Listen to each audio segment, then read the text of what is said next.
잠실 출근하실 때 지하철 이용하실 분들 많을 텐데요. 실제로 통신시설에 망의 무게가 잘 실리지 않아서 실제로 신속하게 조치가 취해지지 않고 있다고 한 기관사가 고백하고 있습니다. IM뉴스 이상현 시민기자가 고발합니다. 지하철 기관실에 설치된 무전기입니다. 이 무전기로는 철로에서 운행 중인 앞뒤 기관사끼리 통신을 할 수 없습니다. 오직 지하철 사령실로만 연락이 가능합니다. 통신망을 제대로 깔지 않았기 때문입니다. 그래서 기관사들은 늘 불안해합니다. 긴급했을 때 사령과 통화를 하려고 그랬을 때 통화가 안 됐을 때 그럴 때는 상당히 당황스럽고 굉장히 긴장을 많이 하고 그럽니다. 놀라운 것은 이 같은 긴급 상황이 예상보다 훨씬 빈번하게 발생한다는 사실입니다. 자주 발생했었습니까? 개인적으로는 하루에도 한 번 정도 이상 정도는 발생하고 있습니다. 주로 어떤 내용의 긴급 상황이 많은가요? 사상사고라든지 열차 고장이라든지 그런 것들이 가장 주를 이루고 있습니다. 다른 긴급 조치도 취할 수 없습니다. 기관사님이 직접 경찰이나 구급대와 연락할 수 있나요? 없습니다. 전방의 역무원하고는 연락이 됩니까? 역무원하고도 연락이 안 됩니다. 그러면 사실상 통신 두절 상태네요. 그렇죠. 지난 한 달 동안 시각장애인 2명이 지하철 선로에 떨어져 숨졌습니다. 만약 들어오는 열차 기관사에게 직접 연락을 할 수 있었다면 구출할 수 있는 충분한 시간을 벌 수 있었을 거라고 안타까워합니다. 앞차가 연락을 해줘서 전방 상황을 미리 알려준다면 안전사고 예방에 많은 도움이 될 것 같습니다. 지난해 대구 지하철 참사 때도 기관사끼리 통화만 됐으면 수많은 인명피해를 막을 수 있었습니다.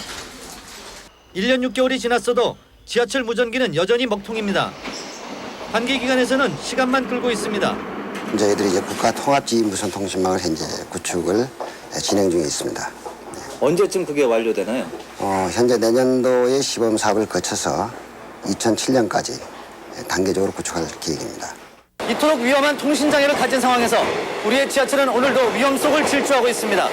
IM뉴스 시민기자 이상현입니다. 네. 지난주에 지하철역에서 시각장애인이 철길로 떨어져서 숨졌는데 실제 시각장애인들 전철 한번 타려면 목숨 걸고 외출해야 합니다. 보도블록 등 안전시설물, 장애인들에게는 무용지물이거나 오히려 위험으로 몰고 있습니다. IM뉴스 이상현 시민기자입니다. 전철 인천 구간 경기도 부천역입니다. 바닥에 요철 형태의 보도블록이 깔려 있습니다. 시각장애인을 위한 블록입니다. 전철역 계단을 올라온 시각장애인이 유도블록을 따라갔습니다. 갈림길 표시의 블록에 도착하자 방향을 잃기 시작합니다. 먼저 매표소로 가야 하지만 갈림길에서는 어디로 가야 할지 전혀 알 수 없기 때문입니다. 가는 대로 그대로 놔두자 장애인은 반대편 출구로 나가버립니다. 누군가 도와주지 않으면 길을 못 찾고 헤매길 수입니다. 어렵게 플랫폼으로 들어섰다고 해서 쉽게 전철을 탈 수 있는 건 아닙니다. 여기서부터는 목숨을 걸어야 합니다.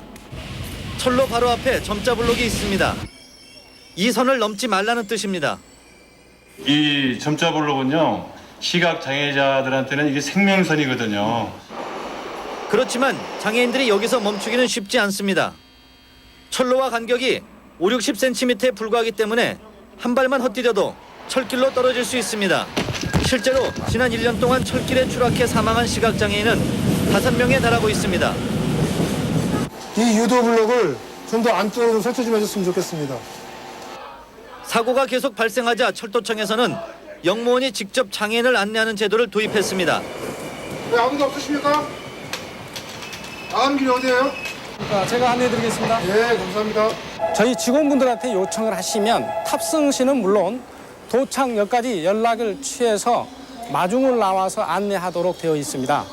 그렇지만 홍보 부족으로 이용률은 아주 낮습니다. 비장애인의 생각으로 만든 안전시설.